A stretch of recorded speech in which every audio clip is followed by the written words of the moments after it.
నమస్కారం friends. So నేను పెట్టినటువంటి టైటిల్ ప్రకారం ఇది 2 టాపిక్స్ మాట్లాడదాం. ఒకటి ఏంటంటే భూదాన్ భూముల గురించి.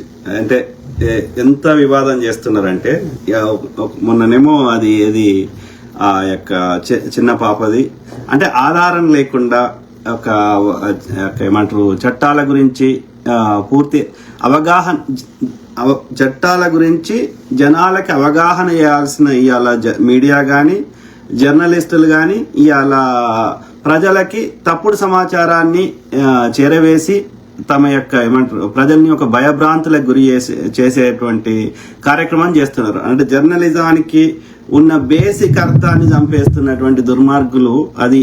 అంటే సీనియర్ జర్నలిస్టులు, కింది స్థాయి జర్నలిస్టులు, జర్నలిస్ట్ అనే తోక తలిగించుకున్న జర్నలిస్టులు ఇంత ఘోరంగా అమ్ముడు పోతుండ్రు అంటే వీళ్ళని ఏమనాలనో నాకు అర్థమైతలేదు.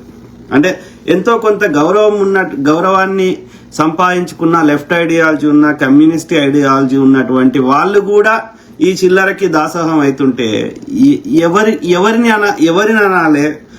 అంటే ఈ భూమి మీద మంచి మనుషులే లేరా అన్న స్థాయికి దిగజారిపోతున్నారు. మీరు అబ్జర్వ్ చేయండి. ఒక పర్టికులర్ వర్గము ఏది వాళ్ళు బీజేపీ యొక్క తప్పిదాలను కరెక్ట్గా ఎత్తి చూపెడతారు. ఎందుకంటే వాళ్ళు లెఫ్ట్ ఐడియాలజీ కావచ్చు, లేకపోతే ఈ మనువాద ఐడియాలజీ కావచ్చు, కుల వివక్షకి ఘోరంగా భయంకరంగా గురైన వాళ్ళు కావచ్చు. దాంట్లో నేను చాలా అప్రిషియేట్ చేస్తా వాళ్ళని. ఏది ఈ మనువాదులు లేకపోతే ఈ యొక్క బ్రాహ్మణవాదులు వాళ్ళు బీజేపీ చేస్తున్న అరాచకాలని ఎత్తి చూపె విత్ ఫ్యాక్ట్స్ విత్ డేటా ఎత్తి చూపెడితే నేను అప్రిషియేట్ చేస్తా ఆ విషయంలో. కానీ ఇప్పుడు తెలంగాణలో బీఆర్ఎస్ కి అమ్ముడు పోతున్న వాళ్ళ ఈ యొక్క బీఆర్ఎస్ వాడు బగ్గ దోసుకున్నాడు. తెలంగాణలో 10 ఏళ్ల అధికారం నుండి కేసీఆర్ ఎంత దోసుకున్నాడో చిన్నపోరగా అడిగినా చెప్తారు.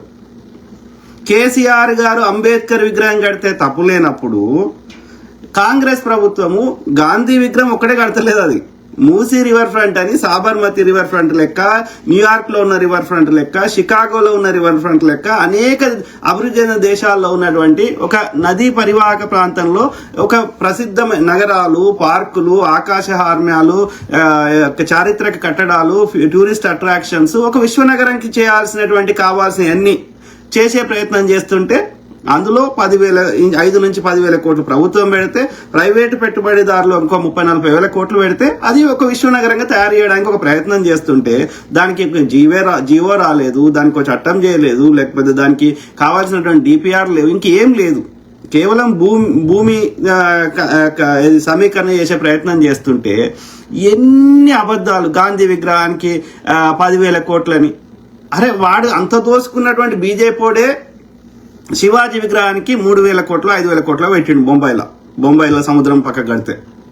ఆడ పటేల్ గారికి వాళ్ళ కాంగ్రెస్ నాయకుడైన పటేల్ గారికి వాళ్ళ యొక్క బీజేపీ నాయకుడు కట్టుకునే శక్తి, వాజ్పేయి కట్టుకున్న ఒక అర్థం ఉంది, అద్వానీ కట్టుకున్న ఒక అర్థం ఉంది, నరేంద్ర మోడీకి వాని కట్టుకున్న అర్థం ఉంది, గోల్వాల్కర్ కట్టుకున్న అర్థం ఉంది. కాంగ్రెస్ నాయకుడైన పటేల్ గారికి విగ్రహం కడుతుండే అంటే వాళ్ళ నాయకుల ఎంత దుర్మార్గులో వాళ్ళకు కూడా తెలుసు. సో ఆ విగ్రహానికి 3,000 కోట్లు కట్టాడు. బీజేపీ కూడా అంత ఒక చిన్న గలాసకి ఒక 3,000 రూపాయలు, ఒక 18 కిలోమీటర్ రోడ్ కిలోమీటర్కి ఒక 18 కిలోమీటర్ రోడ్కి 1,000 కోట్ల ఖర్చు పెడుతుండు. ఒక టన్నెల్ కడితే 700 కోట్లు ఖర్చు పెడుతున్నాడు. అట్లా అంత దోసుకునేటోడే 3,000 కోట్లకి విగ్రహం కట్టిండు పటేల్ది. అట్లాంటిది గాంధీ విగ్రహానికి 5,000 కోట్లు 10,000 కోట్లు కడతామని ఎక్కడ తెలంగాణ ప్రభుత్వం ఎక్కడ ఏ జీవో ఇచ్చిందో నాకు చూపెట్టకపోతే తులసి చంద్ని సంపి బొందబెట్టుర్రు. ఈ మాస్ వాయిస్ కానీ T10 కానీ ఎవడైనా సరే, అరే జర్నలిజం అంటే దానికి విలువ ఉంటుంది. ఎక్కడ తెలంగాణ ప్రభుత్వం 5,000 కోట్లు 10,000 కోట్లు గాంధీ విగ్రహం కడతా అని ఎక్కడ చెప్పిందో నాకు చూపెట్టండి. అరే బీఆర్ఎస్ వాడు దోసుకున్నాడు ఆ లంజ కొడుకు, బీఆర్ఎస్ చెత్త లంజ కొడుకు. తండ్రి కొడుకేమో కనిపించిన అందంగా ఉన్న ప్రతి ఆడదాన్ని వదిలిపెట్టలే. మా కనక గంగవకీరా ఏది అంబాసిడర్ లాంటి ఇయ్యలేవాడు. ఎవరైతే వండుకుంటుందో దానికి ఇచ్చిండు, మంచు లక్ష్మికో, సమంతకో, ఇంకో రకుల్ ప్రీత్కో, ఇంకో దానికో. అవునా కాదా? వాళ్ళు తెలంగాణకు సంబంధం లేని వ్యక్తులు. దొంగ నా కొడుకు. కొంచెం అందంగా అనిపించిన స్త్రీని వదలలేదు కొడుకు, గుట్టలు వదలలేదు, భూములు వదలలేదు. కాళేశ్వరం పేరు మీద ఇవాళ నీతులు చెప్పే హరీష్ రావు గారు ఈ నీతులు యొక్క వీళ్ళందరూ దొంగలు ఎంత దోసుకున్నారు? 86 ఇవాళ పొన్నాల లక్ష్మయ్య గారు ఒక పుస్తకం రాశారు. కాంగ్రెస్ పార్టీలో ఐటీ శాఖ మంత్రిగా, కాంగ్రెస్ పార్టీలో ఇది ఇరిగేషన్ శాఖ మంత్రిగా పనిచేసిండు. జలయజ్ఞంకి రాజశేఖర రెడ్డి గారు స్టార్ట్ చేసినప్పుడు ఆయన పుస్తకం రాసిండు, చదవండి. ఇవాళ బీఆర్ఎస్ లో వచ్చిండు కానీ చదవండి. 86 ప్రాజెక్టులకి 40,000 కోట్లతోటి స్టార్ట్ అయ్యి 80,000 కోట్లే దాన్ని మొత్తం చిన్నవి పెద్దవి పుడిక తీసేటి అన్ని కలిపి అన్ని ప్రాజెక్టులకి, నాగార్జున సాగర్, శ్రీశైలం లాంటి ప్రాజెక్టులతో సహా. అట్లాంటిది లంచకొడుకు వచ్చేసి అది గ్రావిటీ ద్వారా వచ్చే వాటిని కిందికి పార్చి ఒక్క కాళేశ్వరం పేరు మీద 1,10,000 కోట్లు, ఇప్పుడు అసలు మిత్తి కలిపి 1,50,000 కోట్లు ఇంకెక్కువ అవుతున్నది. అంటే బిస్లరీ నీళ్ళు తెచ్చి పోస్తామా పంటకి? ఎత్తు మీదకి నీళ్ళు వస్తుంటే మహారాష్ట్ర నుంచి మళ్ళీ కిందికి వచ్చినాక ఎందుకు ఎత్తాలి? ఒట్టి పైపులు వేసుకుంటే ఆ గ్రావిటీ ద్వారా అవే వాడతాయి కదా. ఎందుకంటే ఇప్పుడు కిందికి వెళ్ళి ఎత్తుతా అంటే దోసుకోవచ్చు కదా. సో అట్లా దోసుకొని ఇప్పుడు ఇప్పుడు వచ్చిన ప్రభుత్వం వాడి చేసిన అప్పులు కట్టడానికి బిక్తున్నాయి పైసలన్నీ. అయినా సరే ఇన్ని ఇబ్బందులున్నా మనం మంచిగా చేసే ప్రయత్నం చేస్తుంటే 76,000 కోట్లు రాష్ట్ర కేసీఆర్ రాకముందు ఉన్న అప్పుని 7 లక్షల కోట్లు అప్పు చేసి సంకనాకిచ్చిపోతే అయినా సరే అన్ని మంచి చేసే ప్రయత్నం చేస్తుంటే పొద్దుగాలు లేస్తే వాడు వచ్చిన డిసెంబర్ 2023 కదా, 23 అంతే కదా, 2 years 24, 25, 23 డిసెంబర్, 24 డిసెంబర్, 25 డిసెంబర్, ఇది ఎంత మార్చు అంటే హార్డ్లీ 2 సంవత్సరాలు 3 నెలలు అయింది కాంగ్రెస్ ప్రభుత్వం వచ్చి. అందులో ఎంపీ ఎన్నికలని, ఎమ్మెల్యే ఇంకే వేరు ఎన్నికలు వచ్చినాయి కదా. సో వాటికి అన్నిటి కలిపి ఒక 4-5 నెలలు 6 నెలలు పీకింది. అంటే అప్పుడు ఏం చేయరాదు ఇక ప్రభుత్వం, ఎన్నికలకు కూడా ఉంటుంది కాబట్టి. సో అట్లా తీసేస్తే వాడు హార్డ్లీ మాక్సిమం 2 years లేదంటే 1.5 year పరిపాలించిండు వాడు. అలా ఎన్ని అద్భుతాలు అవుతాయి, ఎక్కడికి అవుతాయి. అయినా సరే ఉన్న లిమిటెడ్ బడ్జెట్లో వాడు అప్పులు చేసిపోయినాక చేయాల్సినవన్నీ చేసే ప్రయత్నం చేస్తుందా లేదా కాంగ్రెస్ ప్రభుత్వం? ఇంటిగ్రేటెడ్ స్కూల్స్, ఈ యొక్క తెలంగాణ పబ్లిక్ స్కూల్స్ వాడు కేజీ టు పీజీ అన్నాడు, ఏం కట్టిండు? కడుతుందా లేదా? సన్న బియ్యం ఇస్తుండ్రా లేదా? పేదోళ్ళకి ఉచిత ఇది కరెంట్ కానీ ఇది ఉచిత బస్సు ప్రయాణం అందరికి పేదోళ్ళకి సంబంధం లేకుండా ఇస్తుండ్రా ఇస్తలేరా? ఇవి సంక్షేమ పథకాలు. అవి కాకుండా విద్యుత్ ప్రాజెక్టులు, ఇరిగేషన్ ప్రాజెక్టులు, మూసీ రివర్ ఫ్రంట్లు, రోడ్ల 4 lane రోడ్లు, వాడు కేసీఆర్ లుచ్చిన కొడుకు 7,000 కోట్ల వరకు బిల్లులు కట్టకుండా వీకిండు వాడు సర్పంచులకి వీళ్ళందరికీ. అవన్నీ కట్టుకుంటూ పోతున్నాం. చేసే ప్రయత్నం చేస్తుంటే ఉత్సాహుకోవాలి కదా. వాడు 10 ఏళ్ళ అయిండు, వాడు 12 ఏళ్ళ అయింది, వాడు ఏం చేయలేదు. వీడు 1.5 year అద్భుతాలు ఆకాశానికి కావు కదా ఉన్న లిమిటెడ్ రిసోర్సెస్ లా. అయినా చేసే ప్రయత్నం చేస్తున్నారు కదా. ఎందుకు తులసి చందు నీకు సిగ్గు శరం ఎందుకు లేదు? జర్నలిజం అంటే ఏం చదివినావు, ఎక్కడ చదివినావు? జర్నలిజం అంటే విత్ ఫ్యాక్ట్స్ విత్ డేటా చెప్తావా? బీఆర్ఎస్ అని సంఖ నాకుతావా? మీరు చూడండి, తెలంగాణ ఇచ్చినప్పుడు కూడా కేసీఆర్ అనే లుచ్చనా కొడుకు తెలంగాణ అది వాడికి చంద్రబాబు నాయుడు అనేటోడు ఏది మంత్రి పదవి ఇస్తే వాడు తెలంగాణ ఉద్యమం స్టార్ట్ చేసేటోడా? మీ గుండె మీద చేసుకొని చెప్పండి. కేసీఆర్ లుచ్చనా కొడుకు తెలంగాణ ఉద్యమం స్టార్ట్ చేయకముందు జై తెలంగాణ అన్నందుకు బెల్లి లలితక్కని చంపించిండు అదే చంద్రబాబు నాయుడు. తెలంగాణలో ఉన్న అన్ని కంపెనీలను బొందబెట్టిపించిండు. తెలంగాణ నిజాం స్టార్ట్ చేసిన అన్ని ప్రభుత్వ రంగ సంస్థలు బొందబెట్టించిండు ఇదే చంద్రబాబు నాయుడు. ఎందుకోసం? ఈ ఆంధ్రుల యొక్క వ్యాపారాలు లేపడానికి, చందనా బ్రదర్స్, బొందనా బ్రదర్స్ లేపడానికి.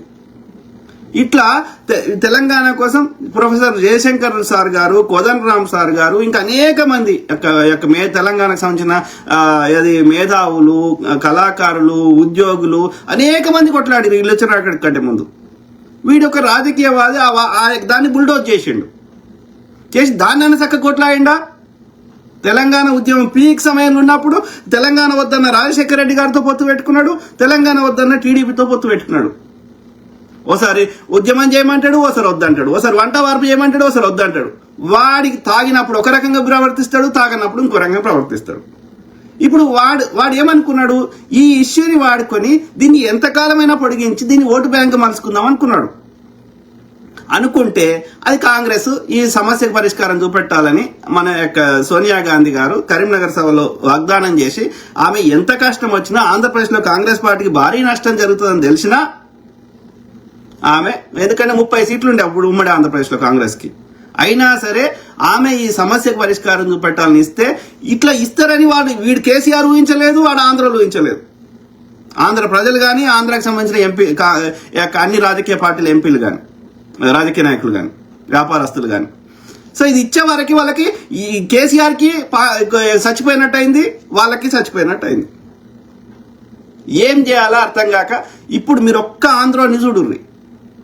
వాడు కేసీఆర్ని ఎవ్వడు, ఇంక్లూడింగ్ తులసి చంద్, ఇంక్లూడింగ్ ఆంధ్ర మూలాలు తెలంగాణ సెటిల్ అయినటువంటి సోకాళ్ళు జర్నలిస్టులు అని చెప్పుకునే వాళ్ళు, వ్యాపారస్తులు, ఖమ్మం ఉండ కొడుకులు, ఎవడెవడైతే ఆంధ్రోడు తెలంగాణలో బతుకుతున్న గాడి కొడుకులు అందరూ బీఆర్ఎస్ సంకనాక్తారు. బీఆర్ఎస్ అంటే సంకలు గుద్దుకుంటారు, బీఆర్ఎస్ ఓటేస్తారు. హైదరాబాద్ మొత్తం బీఆర్ఎస్ ఓట్లు పడతాయి. మొన్న ఎన్ని ఓట్లు పడ్డాయి? వాడికి బీఆర్ఎస్ వాడు గెలిచిండే హైదరాబాద్లో గెలిచిండు. ఆంధ్రప్రదేశ్ మీద పోండి, బీఆర్ఎస్ మీద కోపం ఉండదు, కానీ కాంగ్రెస్ అంటే కోపం. ఎందుకు? కేసీఆర్ తెలంగాణ తెచ్చిండు. కేసీఆర్ మీద ఆన్యపకాయ అన్నాడు, మిరపకాయ అన్నాడు, మాది సొరకాయ అన్నాడు, ఇంకోటి అన్నాడు. కేసీఆర్ మీద బిర్యానీ పెండ అన్నాడు, ఇంకోటి అన్నాడు. ఆంధ్రలో పొట్టు తిట్టిండు. కేసీఆర్ మీద ఉండాలి కదా మీకు కోపం. కేసీఆర్ కొట్లాడితేనే తెలంగాణ వచ్చింది కదా. అంటే వాళ్ళకి ఆంధ్రోనికి తెలుసు, కేసీఆర్ గారికి తెలుసు. వీడు కొట్లాడలేదు, వీడు కొట్లాడితే రాలేదు, కాంగ్రెస్ ఇవ్వకపోతే ఇంకా 100 ఏళ్ళైనా వచ్చేది కాదని వాళ్ళకి తెలుసు, వీళ్ళకి తెలుసు. మధ్యలో తెలంగాణ ప్రజలను ఎడ్డోళ్ళని చేస్తున్నారు. మీరు గమనించండి, కేసీఆర్ గారు ఈ తెలంగాణలో ఎవడని చచ్చిపోతే రాలేవాడు. ఫామ్ హౌస్కి వాడు తిరిగిండు. వాడి ఫామ్ హౌస్ కోసం తెలంగాణ బిడ్డల యొక్క ఇల్లులు కూడా కొట్టిండు. వాడు ఫామ్ హౌస్ తిరగడానికి 70 కోట్లు ఖర్చు పెట్టిండు పెట్రోల్కి. అర్థమైందా? వాడు మళ్ళీ గెలుస్తా అనుకుని ఆల్రెడీ విజయవాడలో ఒక 50 ఎస్సీవీలు కొనిపెట్టుకున్నాడు. తెల్ల ఉంటే నల్ల చేసిండు, నల్ల ఉంటే తెల్ల చేసిండు. వాని సొమ్ము కాదు కదా. అర్థమైందా? సో అట్లా నాశనం చేస్తే తెలంగాణని ఇవాళ మెల్లమెల్లగా మంచిగా చేసే ప్రయత్నం చేస్తుంటే ఈ ఆంధ్రాలకు ఎందుకు వాళ్ళకి కేసీఆర్ నస్తాడంటే వాడు బీహార్ నుంచి వచ్చిండు. బీహార్ నుంచి వాళ్ళ మూలాలు బీహార్ నుంచి శ్రీకాకుళం ఉన్నాయి. శ్రీకాకుళం నుంచి తెలంగాణకు వచ్చిండు. ఆంధ్రోనికి ఏం కావాలంటే అది ఆంధ్రోని కాలుకి ముళ్ళు గుచ్చితే వాడికి పంటితోటి తీసిండు వీడు కేసీఆర్ గారు. చిరంజీవి పోతే చిరంజీవికి, నాగార్జున పోతే నాగార్జునకి, అందరికీ దాసోహం చేసిండు వాడు. ఎవడు అడిగితే వానికి భూములు రాసిచ్చిండు. చిన్నజీఆర్ గారికి భూములు ఇచ్చిండు.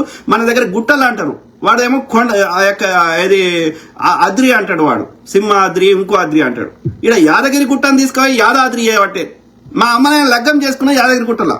వీడు యాదగిరి గుట్టను తీసుకుపోయి యాదాద్రి అంటే నేను ఎవరిని చెప్పాలి? నీ కల్చర్ని, నీ ఆధిపత్యాన్ని, మా వ్యాపారాలని అన్నిటినీ ఇవి వద్దనే కదరా తెలంగాణ తెచ్చుకున్నది. హీరో హీరోయిన్కి ఏమో విజయవాడ భాష పెడతావు, ఆంధ్ర భాష పెడతావు. ఆకురౌడీలకి విలన్ కూడా కాదు, ఆకురౌడీలకి తెలంగాణ భాష పెట్టి ఎక్కిరించిన లంజకొడుకువి. ఇవన్నీ చూడలేకనే కదరా మేము తెలంగాణ కోసం కొట్లాడింది. మళ్ళీ ఈ కేసీఆర్ లంజకొడుకు వచ్చి ఆ చిన్నజీఆర్ గారికి శంషాబాద్లో జాగిస్తాడు. అడవుడు జయేంద్ర సరస్వతి ఏ సరస్వతికో వానికి జాగిస్తాడు.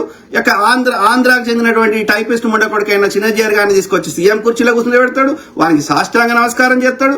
వాని ఆధ్వర్యంలోనే ఆంధ్రానికి ఈ యొక్క కల్చర్ తగ్గట్టుగానే ఆ యాదగిరి గుట్టని మొత్తం వాళ్ళ ఉన్నాయన్ని డిజైన్ చేపిస్తాడు. ఏమో తెలంగాణ తెచ్చుకున్న దానికి అర్థమైందిరా? తెలంగాణ బిడ్డల యొక్క హక్కులేడు నేరాడా? కాబట్టి ఈ కేసీఆర్ లంజ కొడుకు ఆంధ్రోళ్ళకి సంకనాకిండు. వానికి అన్ని సేవ చేసిండు. కాబట్టి ఇలా ఆంధ్రోళ్ళు కేసీఆర్ గారికి ఓటేస్తున్నారు. తులసి చందు ఆమె తెలంగాణని ఈడ అనుకుంటుంది, మళ్ళా ఆంధ్ర పాట పాడుతుంది.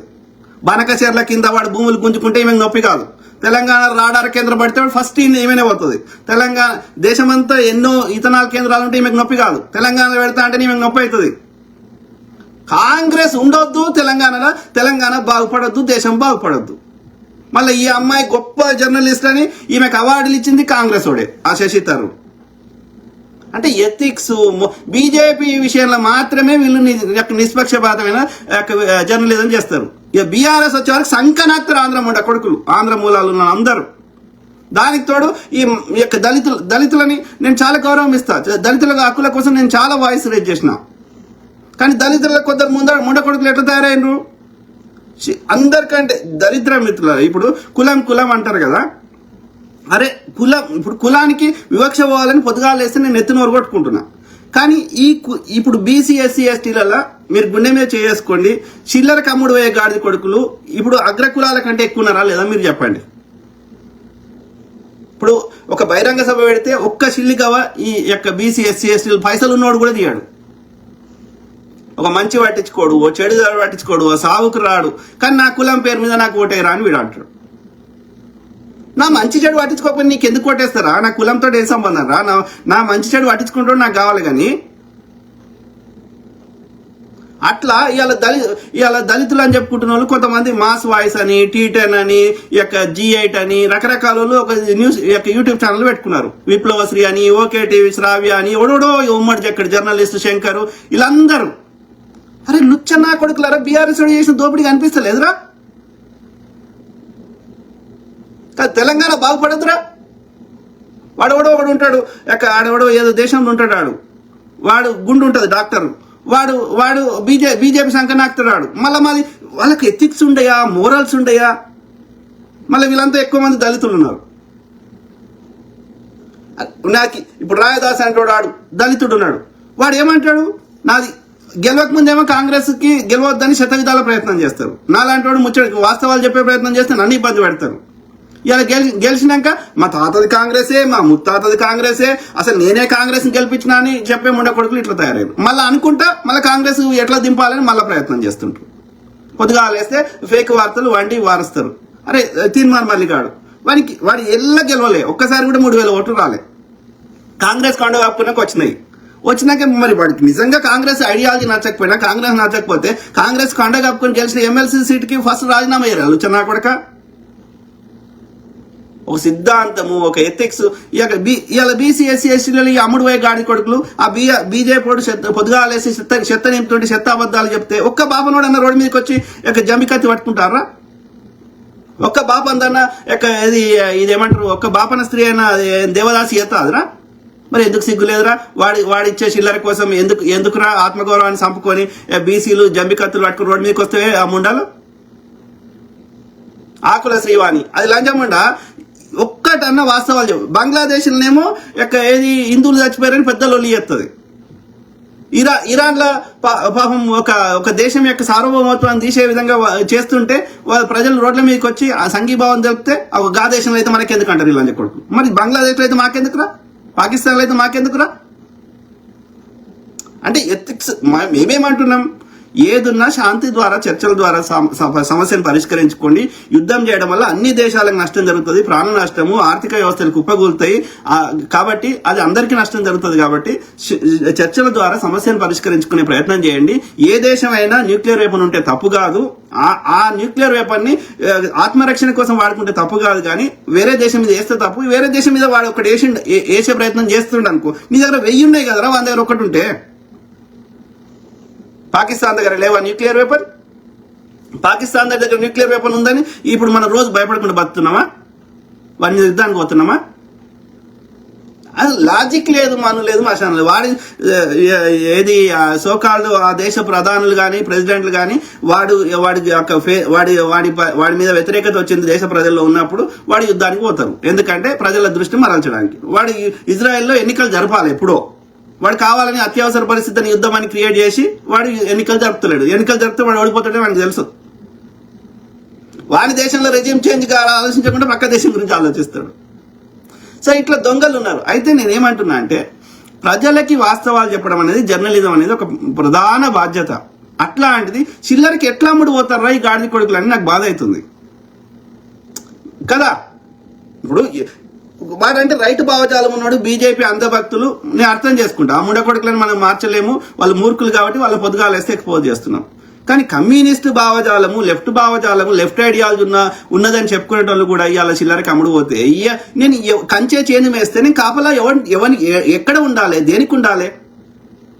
ఇలా ఆర్ఎస్ ప్రవీణ్ కుమార్ బీఎస్పీకి పోయి ఒక్కొక్క సీటుకి 50 లక్షలు వసూలు చేసిండు. వాడు అనంతపూర్ ఎస్పీగా ఉన్నప్పుడు ఎన్ని వసూలు ఏం చేసిండు, కరీంనగర్ ఎస్పీగా ఉన్నప్పుడు ఏం చేసిండు, అక్కడ లోకల్ వ్యాపారస్తులను అడిగినా చెప్తారు. తోటి దళితులు ఎంతమంది చంపిండు, తోటి దళిత స్త్రీలని ఎంతమందిని చెరబట్టిండు, అన్ని అది చాలాసార్లు మాట్లాడినా. మరి ఇలా ఏం మారిందని కేసీఆర్ సంకలితో వచ్చిండు వీడు. కాంగ్రెస్ ప్రధాన పదవులలో దళితులు ఉంటేనేమో కాంగ్రెస్ షెడ్ అది. కాంగ్రెస్ ఐడియాలజీ విభేదించిన అంబేద్కర్ గారికి రాజ్యాంగం రాసే బాధ్యతను అప్పచెప్పి న్యాయశాఖ మంత్రి ఇస్తే కాంగ్రెస్ షెడ్ అది. కానీ కేసీఆర్ దళితుల పోనీ బీజేపీ మంచిదైతే బీఆర్ఎస్ మంచిదైతే ఒక దళితుని బీఆర్ఎస్ అధ్యక్షుని ఏమను తులసి చందు లేకపోతే టీ10 సుందరు రాకేష్ జర్నలిస్టు విప్లవశ్రీ ఇంకా అడ్డమైన ముండా కొడుకులు మాసువారి శంకరు చేయండి బీఆర్ఎస్ అధ్యక్షుని దళితుని మీ దమ్ముంటే. కాంగ్రెస్ కి స్పీకర్ చేసినాం, కాంగ్రెస్ కి ఉప ముఖ్యమంత్రి చేసినాం, కాంగ్రెస్ కి మంత్రులను చేసినాం, కాంగ్రెస్ కి స్పీకర్లను చేసినాం, జాతీయ స్థాయిలో అధ్యక్షుని చేసినాం, హోంశాఖ మంత్రులను చేసినాం, రక్షణ శాఖ మంత్రులను చేసినాం, దళితులని ముఖ్యమంత్రులను చేసినాం. చేయమనండి బీఆర్ఎస్ అని, బీజేపీని ఏమనండి. రాక ఒక దళితుడు అయితే వాని 1 లక్ష రూపాయలు తీసుకున్నాడని అట్లా ఆయనకి కేసులు ఇరికిచ్చారు. దళితుని కింద పనిచేయడం ఇష్టం లేక బీజేపీలో. బీఆర్ఎస్ లో అయితే ఇక చూసినాక చిన్నజీఆర్ అయితే దళితుడైతే ఆడు ఉండాలి, మిగతా వాళ్ళకి కూడా ఇట్లేస్తాడు. ఎందుకంటే వీడు అమ్మ యోనిలకెళ్ళి రాలే, అయోర్జునులు వచ్చారు వీళ్ళు, ఆకాశానికి లూడి పడ్డారు వీళ్ళంతా, బ్రహ్మముడిలకెళ్ళి వచ్చారు. ఇట్లాంటి పరిస్థితులలో మీరు జర్నలిస్టులు అని చెప్పుకొని ఏమవుతుందిరా, మీకు 4 చిల్లర వస్తుంది, కానీ నష్టం అనేది జరుగుతుంది తెలంగాణ ప్రజలకు కదా. బీజేపీ ఏం చేస్తుంది మీరే చెప్తున్నారు. బీఆర్ఎస్ ఏం చేసింది ఎవరికి తెలియదురా. ఈ విద్యుత్ ప్రొడక్షన్ చేయకుండా పక్క రాష్ట్రం నుంచి కొనుక్కొచ్చి యూనిట్కి 5 రూపాయలు కమిషన్ తీసుకున్నాడు వాడు కేసీఆర్. వాడు అట్లా దోసుకునే వాటిస్తాడు. బీరు బాటిల్ మీద ఎంత కమిషన్ తీసుకున్నాడు కేసీఆర్? అన్నిటికంటే ఎక్కువ బీఆర్ఎస్ ఈ యొక్క మొత్తం తెలంగాణ రాష్ట్రానికి నష్టం చేసింది. అప్పులు చేసి అట్లా దోసుకునేవి కాకుండా 7 లక్షల కోట్లు కాకుండా భూములు చెరబట్టినరు. అనేక రకాల భూములు, శిఖం భూములు, అంటే చెరువులను చెరువుల వల్ల అంత మట్టి చేసి పూడి చేసి చెరువులను కబ్జా పెట్టి ఇవాళ మైహోం రామేశ్వరరావు గారు ఎన్ని భూములు కబ్జా పెట్టిండు హైదరాబాద్ సరౌండింగ్స్ లా. ఎవరికి నష్టం రా. ఇలా చెరువు ఉన్న దగ్గర ఈ కబ్జా పెట్టి ఇల్లు అపార్ట్మెంట్లు కట్టుకుంటే ఈ యొక్క రియల్ ఎస్టేట్ చేస్తే ఆంధ్ర మండ కొడుకులు ఇలా పల్లంలో కట్టితే ఏమవుతుంది? అది వర్షం పడ్డప్పుడు వాళ్ళకి నీళ్ళు వస్తున్నాయి. కాంగ్రెస్ హయాంలో కార్లు బోట్లైన కాకుండా చేస్తానండి కేసీఆర్ ఓడాపినరా చేయంగా. హైదరాబాద్ లో సండాసులు ఉట్టి డబ్బాలు పెట్టి లక్షల కోట్లు దోసుకున్నాడు వాడు కేటీఆర్ గాని బీఆర్ఎస్ గాని. భూదాన్ భూములు పేర్లనే ఉంది కదరా, భూమిని దానం చేసిర్రు. వినోబాబావే అనేట ఆయన ఉద్యమం చేస్తే బగ్గ భూస్వాములు ఉన్న వాళ్ళు భూమిని దానం చేసిర్రు. ఎందుకు దానం చేసిర్రు? అవి ఆ భూదాన భూములను ఎవడు కొనడానికి అమ్మడానికి హక్కు లేదు. వాటిని మేనేజ్ చేయడానికి ఒక బోర్డు పెట్టిర్రు, భూదాన బోర్డు అని. సో ఆ బోర్డు మేనేజ్ చేస్తుంది. అది ఎవడు కొనొద్దు అమ్మొద్దు, అది నియమం. అర్థమైందా? దాన్ని ఒక పేదవారికి గ్రామీణ ప్రాంతాల్లో ఉన్నటువంటి పేదవాళ్ళకి ఆ భూమిని వాడుకోవడానికి ఇస్తారు లీజు లాగా. ఓకే, సో దాన్ని పంటలు పండించుకోవడానికి వాడుకోవాలి. ఆ పంటలు పండించుకోవడానికి వాడుకోకపోతే ఆ భూదాన బోర్డు ఆ భూమిని తీసేసుకుంటుంది వాపస్. అది నియమం. భూదాన బోర్డు 1965లో ఈ చట్టం తెచ్చారు, భూదాన చట్టం.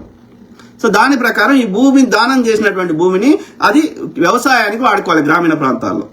పట్టణ ప్రాంతాల్లో ఆ ఉన్న భూమిని వాళ్ళు ఏదైనా ఒక ప్రజలకి లీజుకి ఇస్తారు, దాని యొక్క సద్వినియోగం చేయడానికి. పేదవారికి, భూమి లేని వారికి వాళ్ళకి ఒక వెసులుబాటు కల్పిస్తారు. కానీ దాన్ని కొనడము అనడం హక్కు లేదు. దాన్ని కంప్లీట్ గా దాన్ని రక్షించే బాధ్యత భూదాన బోర్డుకే ఉంటుంది. సో ఆ భూదాన బోర్డు ఏ ఆశయంతో ఆ భూదాన భూములని వాళ్ళు దానం చేసిర్రో ఆ ఆశయాన్ని కాపాడడానికి భూదాన బోర్డు ఉంటుంది.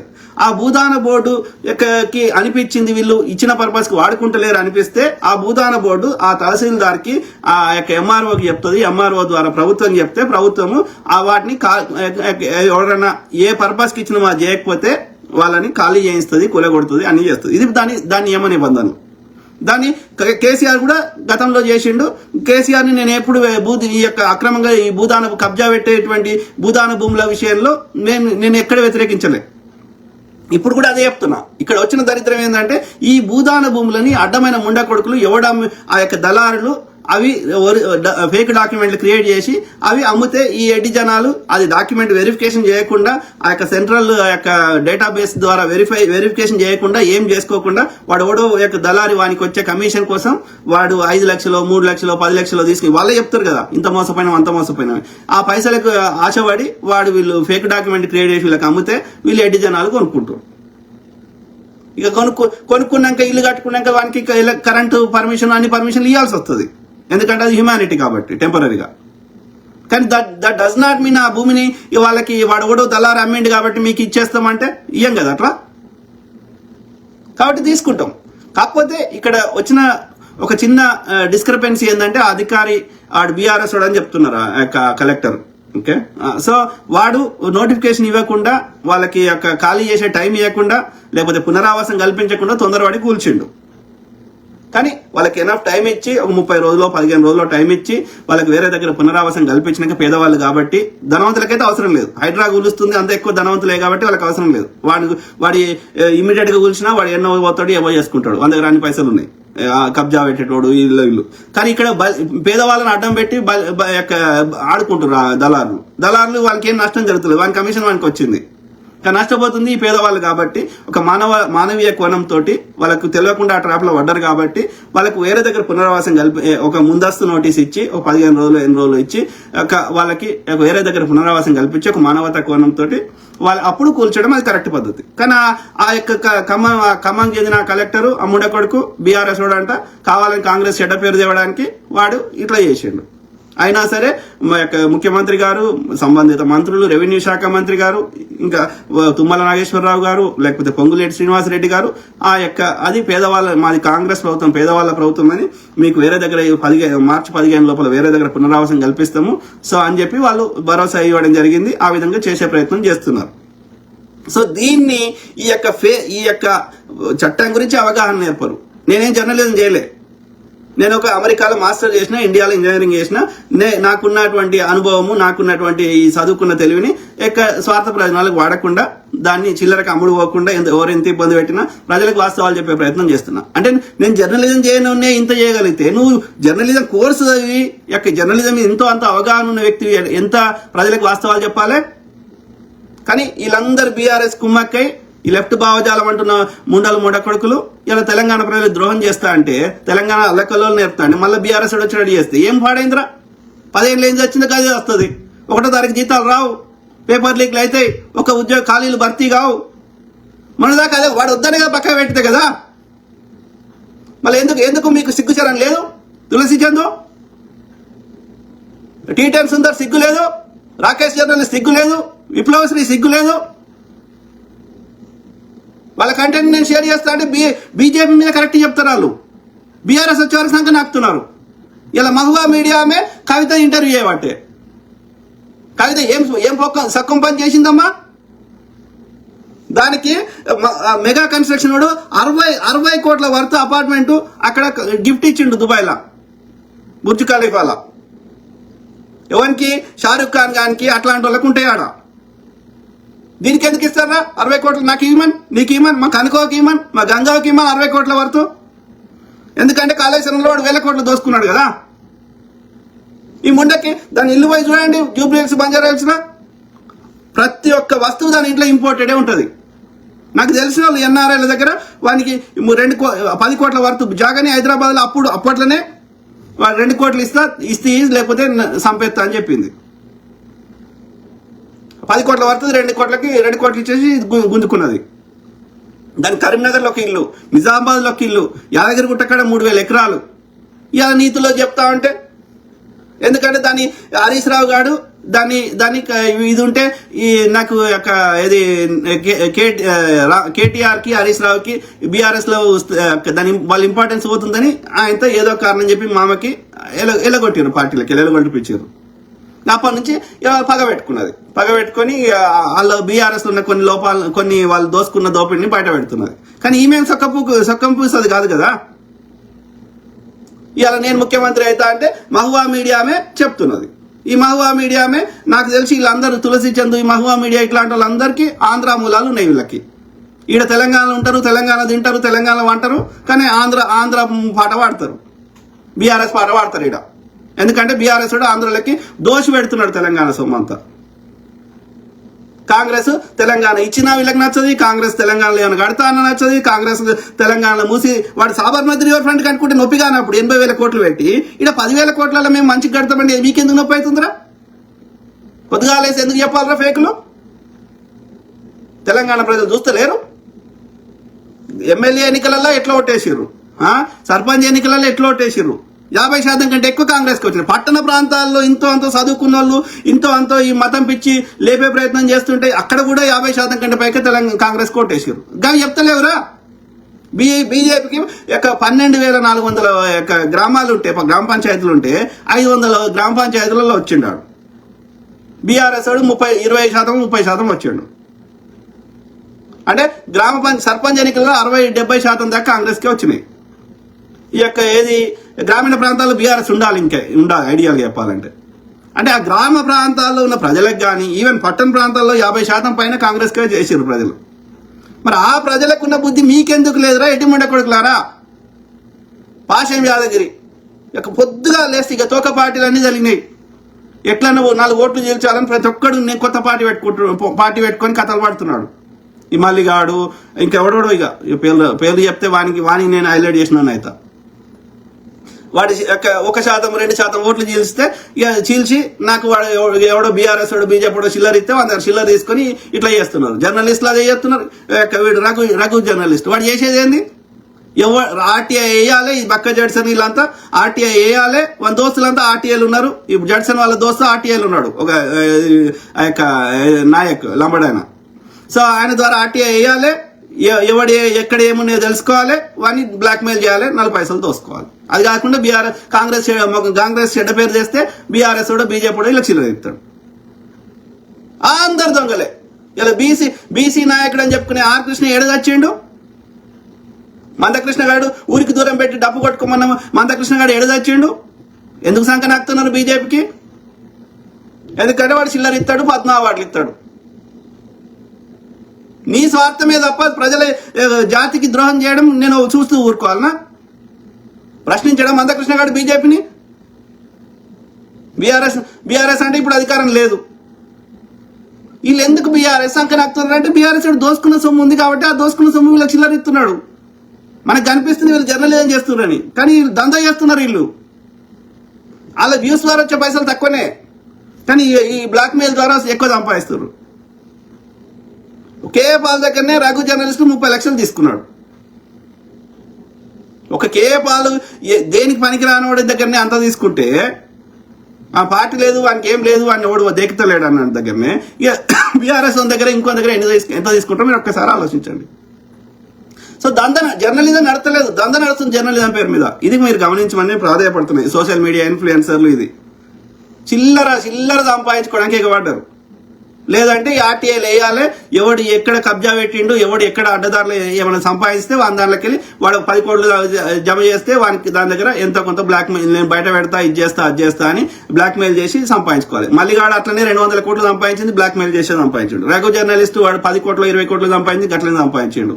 ఇక తులసి జంతు వీళ్ళందరూ గదే చేస్తున్నారు. బీఆర్ఎస్ రావడం ఎందుకు కోరుకుంటారంటే వీళ్ళ బ్లాక్ మెయిల్ కి వ్యభిచారంలు బీజేపీ బీఆర్ఎస్ కి ఎవరు సపోర్ట్ చేస్తారు? అయితే బడా దోపిడీదారులు, ఇండస్ట్రియలిస్టులు. ఎందుకంటే వాడు దోసుకోవడానికి పూర్తి అవకాశం ఇస్తాడు. ఎందుకంటే ఈ దోసుకున్న దానికి వెళ్ళి వాడిని చిల్లర ఇస్తే చాలు బీజేపీకి బీఆర్ఎస్ కి. ప్రజలు ఏమన్నా కానీ సంబంధం లే. అర్థమైందా? ఇప్పుడు ఇక్కడ బీజేపీ అన్న రావాలంటది, బీజేపీ రాకపోతే బీఆర్ఎస్ ఉండాలంటది బీజేపీ.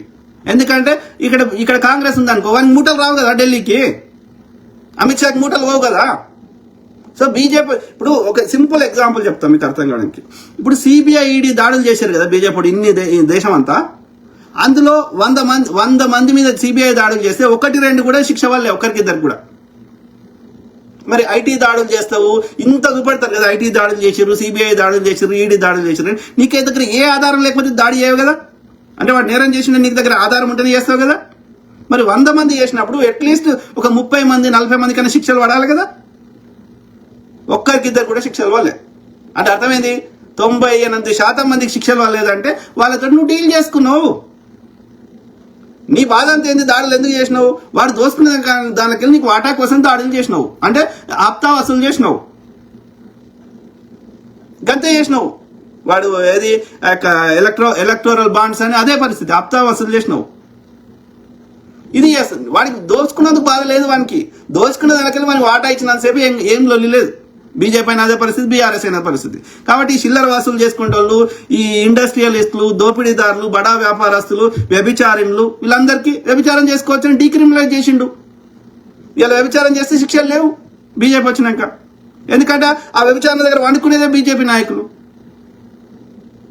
గతంలో రైడ్లు జరుగుతుండే, ఇలా ఆడిది వచ్చేసి ఏమంటుంది, అది చట్ట ప్రకారం నేరమే కాదని అది పబ్లిక్లో వచ్చి నాకు 3 పిల్లలు ఉన్నారు, 4 పిల్లలు ఉన్నారు కాబట్టి నేను ఒళ్ళు అమ్ముకుంటా అని చెప్తున్నది. ఏం కాళ్ళు లేవేముండా, చేయిలు లేవేముండా, దిమాగ్ లేదేముండా, డాక్టర్ కాలేవే, కంప్యూటర్ ఇంజనీర్ కాలేవే, వ్యవసాయం చేసుకోలేవే, నీకు ఏ శాతం కాకపోతే పంట చేన్ల ఏమంటారు పత్తి ఏరడానికి పోకపోయినవే. మా తాత, మా ముత్తాత, మా అమ్మమ్మ, మా నాయనమ్మ, మా గొప్ప గొప్ప స్త్రీలు, లేకపోతే మా భారతీయ మహిళలు వీళ్ళందరూ ఒళ్ళు అమ్ముకొని బతికి రాయముండా. అరే కొన్ని అమ్ముకోవద్దని చెప్పినాం, కొన్ని ఎవరితో వాళ్ళతో పంచుకోలేమని చెప్పినాం. పంచుకోకూడదు, అది కోరికని, అది ఎంజాయ్ చేసే ఒక ప్రక్రియ, దాన్ని కూడా వ్యాపారం చేయొద్దని చెప్పినాం. నీకు ఒళ్ళొంచే పని లేదు, కూర్చున్న సుఖం కావాలి, రోజుకో వెరైటీ కావాలి కాబట్టి నువ్వు అమ్ముతున్నావు. దానికి చట్టబద్ధత చేసింది ఒకట్రా. ఎందుకు చేస్తున్నావు? ఎందుకంటే ఈ బీజేపీ వాళ్ళ దగ్గర కూడా పండుకోవాలి. బీజేపీలో పండుకొని ఏ చిన్న పదవి కూడా రాదు, వాళ్ళే చెప్తున్నారు. అంటే అన్ని వ్యవస్థలను సంకనాకిస్తావు. ఇప్పుడు అట్లా చేయడం వల్ల కుటుంబ వ్యవస్థలు సంకనాకిపోతున్నాయి. అది బయట వచ్చి వాడినాకే మొగం దగ్గర ఏం పట్టదురా. మరి మొగుడు వాడు బిల్లులు కట్టి అన్ని చేసి వాడెందుకు ఉండాలిరా? ఒక్కరోజు చూస్తాడు, 2 రోజులు చూస్తాడు. నేనేం గడ్డేస్తే పక్కన ఇంట్లో పోయి పాలిస్తా అంటే ఎందుకు కుంటాడు? నువ్వు మొగం దగ్గర ఊర్లంతా వండుకొని వచ్చి మొగం దగ్గర వండకపోతే పండదు. అది ఎందుకు పండదంటే దానికి కావాల్సిన సుఖం దొరికింది బయట. మొగడంటే నచ్చకనేపాయి. ఫస్ట్ ఆఫ్ ఆల్ వెనకట అట్లా లేకుండే సంసారం ఎట్లా నడిచేది వెనకట? అరే పొద్దంతా కొట్లాడుకున్న పొద్దు కార్యక్రమం అయితే 2 కామయ్యేటోళ్ళు, అట్లా బండి నడిచేది. ఇవాళ నీకు నువ్వు బయట తింటున్నావు, వాడిని ఎండ పెడుతున్నావు. వాడు ఏం చేస్తాడు? చూసి తిక్కలోడైతే చంపేస్తాడు, లేదంటే గొడవలు అవుతాయి, పొరగాళ్ళు ఆగమవుతారు, లేదంటే డైవర్సులు అవుతాయి, ఇంకేమవుతాయి. సో కుటుంబ వ్యవస్థ నాశనం అవుతుంది. ఇవన్నీ ఎందుకు చేస్తున్నావు నువ్వు? నీ దగ్గర నీకు వండుకోవాలి కాబట్టి బీజేపీ నేతలకి. అంటే ఎక్కడన్నా ఒక సిస్టము, ఒక పద్ధతి, ఒక లాజిక్, ఒక చర్చ, ఒక చట్టసభలు, ఒక మేధావులు ఏది లేదు. అన్ని కమిటీలు ఎత్తేసిండు. సైన్స్ కాంగ్రెస్ ఎత్తేసిండు, ప్లానింగ్ కమిషన్ ఎత్తేసిండు. ఏ ఒక్కటి ప్రజలకు జవాబుదారీతనం లేదు. ఇన్ని దేశాలు తిరిగినావు, ఎందుకురా ఇజ్రాయెల్ తోటి అన్ని డీల్ చేసుకొని వస్తున్నావు? ఎందుకంటే ఆ ట్రంప్ చేయమన్నాడు, ట్రంప్ అల్లుడికి పెట్టుబడులు ఆ యొక్క ఇజ్రాయెల్ రక్షణ రంగం కంపెనీలో ఉన్నాయి కాబట్టి వాడు యుద్ధానికి పోతున్నాడు. మన అల్లునికి లాభం, వానికి లాభం, ఈ గుజరాత్ వానికి లాభం. నష్టం ఎవరికిరా? ప్రపంచ ఆర్థిక వ్యవస్థలు కుప్పగొలుతున్నాయి. ఆ యొక్క దేశాలు అన్ని నాశనం, అందరూ అమాయకులు చచ్చిపోతున్నారు. సో కాబట్టి ఒకటే చెప్పదలుచుకున్నా, ఇక్కడ జర్నలిజం పేరు మీద ఇక దాని వ్యభిచారం కంటే ఇంకా ఏమంటారో నాకు తెలియదు కానీ, సో వ్యభిచారం అంటే కూడా అది కూడా ఇప్పుడు వ్యభిచారం కంటే కూడా నాకు దేంతో కంపేర్ చేయాలో అర్థమైతలేదు కానీ, బట్ మీరు దయచేసి అర్థం చేసుకోండి. ఈ మీడియాలో వచ్చేది దయచేసి గుడ్డిగా నమ్మకండి. ఓకే, 1కి 2 సార్లు ఆలోచించండి, ఫ్యాక్ట్ చెక్ చేయండి. ఓకే, దయచేసి. ఓకే, అదొకటి చెప్పదలుచుకున్నా. రెండోది, భూములు అనేది అది ఒక ఏమంటారు అట్లా కబ్జా పెట్టడము సహించము. ఒకటే ముఖ్యమంత్రి గారికి ఒకటే రిక్వెస్ట్ చేస్తున్నా, ఆడవడన అధికారి పిచ్చి చేస్తే వాని మీద చర్యలు తీసుకోండి. అట్లనే ఈ యొక్క ఫేక్ రిజిస్ట్రేషన్ చేసి భూములు యొక్క ఈ భూదాన భూములు కానీ ఇంకెలాంటి భూములు కూడా అట్లా చేస్తే వాళ్ళ మీద చర్యలు తీసుకోండి. భావితరాలకి, ఇండస్ట్రీస్ కి, ప్రాజెక్టులకి, విద్యాలయాలకి అనేక వాటికి భూమి అవసరం. కాబట్టి భూమిని ఎవ్వడు కబ్జా పెట్టినా భరించేది లేదు. రెండోది, నేను దయచేసి చెప్తున్నా, ఇప్పుడు కొత్త మెజర్మెంట్స్ ప్లస్ కొత్త భూభారత్ చట్టం తెచ్చినా అని చెప్తున్నారు ముఖ్యమంత్రి గారు.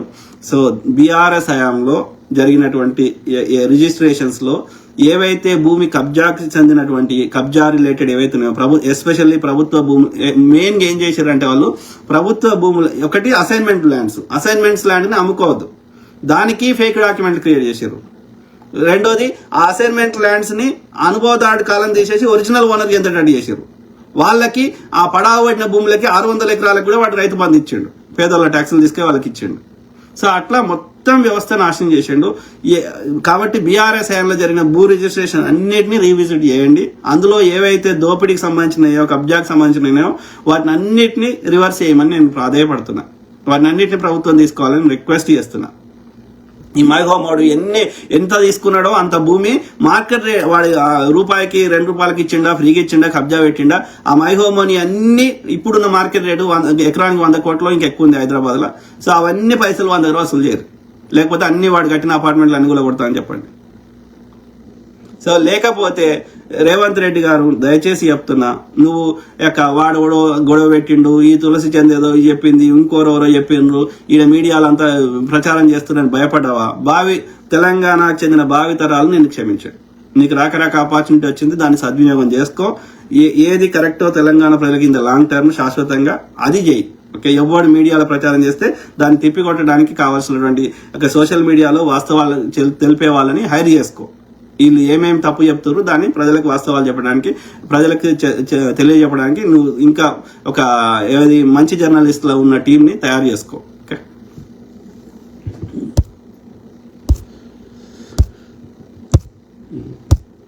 దొంగ ముండ కొడుకులు తయారయ్యారు. అరే ఏందిరా, వాళ్ళందరికీ నష్టం చేసి నువ్వు ఒక్కని దోసుకుంటా అంటే ఎందుకు ఊరుకుంటారా? ఆలోచించ అలేసయ్య. Thank you brother. So Rajesh Mamidipalli brother ఏమంటున్నారు బ్రదర్? నాకు ఎందుకో కవితలో పశ్చాత్తాపం కనిపిస్తుంది బ్రదర్. జైలు జీవితం చాలా నేర్పించినట్టు ఉంది. వనజ మేడంతో యూట్యూబ్ లో ఒక ఇంటర్వ్యూ ఉంది, చూడండి. నాకు కవిత మీద నమ్మకం కలుగుతుంది.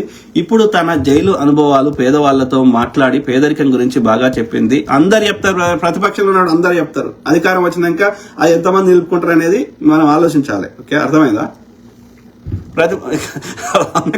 కేసీఆర్ చెప్పలే, ప్రతిపక్షంలో 100 చెప్పిండు. అధికారం వచ్చినాక ఎవడు ఎట్లుంటాడు అనేది అది బయటపడుతుంది వాళ్ళ ఒరిజినాలిటీ. సో మాట్లాడి పేదరికం గురించి బాగా చెప్పింది. వాళ్ళకి తెలుసు అట్లా మాట్లాడితేనే అది ఓట్ల కింద కన్వర్ట్ అవుతుంది. సో కవిత తెలంగాణలో ప్రతిపక్షంగా ఉంటే బాగుంటుంది, ఒక మహిళ అని నాకు అభిప్రాయము. ఈవిడ ఈ మధ్యలో చిల్లర రాజకీయాలు అయితే చేయట్లేదు. కాంగ్రెస్ పార్టీ మీద 5,000 కోట్ల గాంధీ విగ్రహము, ఈ విషయం మీద ఆమె పెద్దగా చిల్లర రాజకీయాలు అయితే చేయట్లేదు. ఎవడు పెట్టిండు బ్రదర్? ఎందుకైతుంది 5,000 కోట్లు? కేసీఆర్ అంబేద్కర్ విగ్రహానికి ఎంత పెట్టిండు? వాడు అంత దోసుకున్నాక కూడా 120 కోట్ల 120 కోట్ల దగ్గర 200 కోట్లు అవుతుందేమో మాక్సిమం. అంత కూడా కాదు. కావాలంటే వాళ్ళకి పునరావాసం కావాల్సినటువంటి వాళ్ళకి డబ్బులు ఇచ్చి అక్కడ అంత దాన్ని డెవలప్ చేసి అన్నిటికీ అవుతుంది కావచ్చు. ఒక్క విగ్రహానికి ఎందుకు అవుతుంది? ఎవడు చెప్పిండు? ఎక్కడుంది జీవో? చూపెట్టాలి కదా ఎవిడెన్స్. గవర్నమెంట్ ఎప్పుడైనా 5,000 కోట్లు పెట్టి ఒక విగ్రహం పెడతామని ఎక్కడైనా ఏదైనా రిటర్న్ ఏమైనా రాసిచ్చిందా? ఈవెన్ మౌఖికంగా కూడా చెప్పిందా? Show the evidence.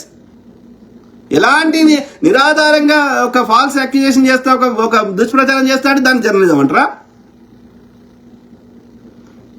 ఇగో ఏమంటారు, ఏదో సామెత ఉండే, ఒక అలా ఉట్టిన అన్ని రాక్షసులే అని ఏదో సామెత ఉండే, నాకు నోటి గుర్తుకొస్తలేదు కానీ. సో అవి మంచి అని నువ్వు అనుకుంటే అది పొరపాటు బ్రదర్. ఓకే, సరే, ఏది ఏమైనా సరే ఇంటి దొంగలకు ఎక్కువ తెలుసు కాబట్టి, ఈ దగ్గర నుంచి చూసింది కాబట్టి, ఈమె కూడా అందులో ఒక భాగస్వామ్యంగా ఉంది కాబట్టి ఆమె చెప్తే గిన్ని రకాలుగా దోపిడీ చేసిరా అని ఆ ముచ్చట తెలుసుకోవడం తప్పేం లేదు. కానీ ఒక ప్రజల నమ్మకాన్ని చూరగొనడం అనేది అంత ఈజీ కాదు అది. ఓకే, సో కాబట్టి నాకున్న ప్రజల యొక్క నాడిని గమనిస్తున్న ప్రకారం తెలంగాణలో ఉన్న పరిస్థితులను పూర్తిగా అవగాహన చేసుకుంటున్న ప్రయత్నంలో వచ్చే టర్మ్ కూడా తప్పకుండా కాంగ్రెసే ఉంటుంది. ఇక ప్రతిపక్షం ఎవడు ఉండాలి అనేది ఎవరి చిత్తశుద్ధిని బట్టి వాళ్ళు తెలంగాణ ప్రజలు నిర్ణయిస్తారు. నువ్వు నేను చెప్తే వాళ్ళు మారరు. వాళ్ళకి తెలుసు ఎవరి అంతరంగం ఏంది అనేది వాళ్ళు ఉట్టేనే పసిగడతారు. ఇక తెలంగాణ ప్రజలు చాలా హుషారున్నారు. ఓకే, అది నేను చెప్తలేను. కేసీఆర్ గారే ప్రజాముఖ ఆయన ఓడిపోగానే మస్తు హుషారు అయిన ప్రజలని ఆయనే ఒప్పుకున్నాడు. అర్థమైందా? సో ఎవరు శ్రవణ్ కవంపల్లి, హాయ్ బ్రదర్. ఎవరు రాజేష్ మామిడిపల్లి. మందకృష్ణ మాదిక్ గారు మొన్న మీటింగ్ లో అంటున్నారు, ఎక్కడ సనాతన ధర్మంలో ఏ లోపం లేదంట, దాంట్లో పెద్ద మనుషులు కొన్ని తప్పులు చేశారంట, అవి ఇప్పుడు సరిదిద్దుకోవాలని చెప్తుంది. ఈ ముండకోడికి చరిత్ర తెలియదు, ఏమి తెలియదు. అసలు సనాతనం అనేది ఈడెందుకుందిరా? ఈడ బుద్ధిజం ఉంది. ఆ బుద్ధిజాన్ని హిందూయిజం అని పర్షియన్లు పిలిచారు. ఓకే, అర్థమైందా? నీ సనాతనం అనేది ఈ దేశానికి సంబంధం లేదు. అది ప్రజాముఖంగా మన మోడీ గారు మన కన్ఫర్మ్ కూడా చేశారు. మా ఫాదర్ ల్యాండ్ ఇజ్రాయిల్, మా మదర్ ల్యాండ్ ఇండియా. కరెక్ట్, అని చెప్పింది కరెక్ట్. ఆర్యులకి ఫాదర్ ల్యాండ్ అప్పుడున్న పర్షియా లేదంటే Israel, mother land India. Correct. ఎందుకంటే ఈ ఆర్యుడు వచ్చేటప్పుడు వాళ్ళ స్త్రీలను తీసుకొని రాలే. కాబట్టి మీరు ఆర్యుల పుస్తకాలు చదవండి. భారతదేశంలో ఉన్న అందరు నల్లతోలు ఉన్న అందరు స్త్రీలతో సహా శూద్రులు అన్నాడు వాడు. ఎస్, కాబట్టి ఈ ఆర్యులకి మదర్ ల్యాండ్ ఏది? ఇండియా. ఫాదర్ ల్యాండ్ ఆ యొక్క ఇజ్రాయెల్, పర్షియా. కానీ మా మూలవాసులకి fatherland, motherland, brother land, sister land, uncle land, aunty land అన్ని ఇండియానే. అది డిఫరెన్స్ ఆర్యులకి మనకి మూలవాసులకి. సింపుల్. సో కాబట్టి మందకృష్ణ అంత లుచ్చనా కొడుకు, అవకాశవాది, చిల్లర కమ్ముడు పోయేటోడు ఈ భూమి మీద లేడు. ముండ కొడుకు ఏ పార్టీలు ఉన్నా బీజేపీ కొట్టేయాలి. ఎందుకు ఎత్తారా? వాడు వేరే పార్టీలు ఉండి బీజేపీ తోటి పొద్దుగాలు వేసి కొట్లాడేటోడు బీజేపీకి ఎట్లా ఎందుకు కొట్టేస్తారా? కర్ణాటక ఓటేమని చెప్పిన లంచ కొడుకు ఈడే. వానికి ఏం కావాలి? వానికి చిల్లర కావాలి, వాని కుటుంబం బాగుపడాలి, గంతే. తోటి దళితులు సంఖ నాకిన వానికి బాధ లేదు. వాడు డప్పు కొట్టడంట, వాని బిడ్డలు డప్పు కొట్టరంట. కానీ మాదిగ బిడ్డలు మాత్రం అట్లే డప్పు కొట్టుకుని బతకాలంట. అరే, కుల వృత్తులు పోతేనే కుల వివక్ష పోతుందని నేను 1,00,000 సార్లు చెప్తున్నా. మీ కుల వృత్తి వచ్చినా చేయొద్దని చెప్తున్నా. అంబేద్కర్ గారు అదే చెప్పారు, పెరియార్ గారు అదే చెప్పారు. పూలే దంపతులు చాలా కష్టపడ్డారు. కానీ వీళ్ళు వచ్చిన కొడుకు ఏం చెప్తుండు? మాదిగోళ్ళు డప్పు కొట్టుకునే బతకాలి, బాపనోడు అట్లనే పూజ చేసి బతకాలి, బాపనోని కాళ్ళు మనం మొక్కి రావాలి. ఇదే కదరా చెప్పింది. అంబేద్కర్ గారేమో ఆ పుస్తకాన్ని కాల్చుండ్రా అని చెప్పి వివక్ష చెప్పేది.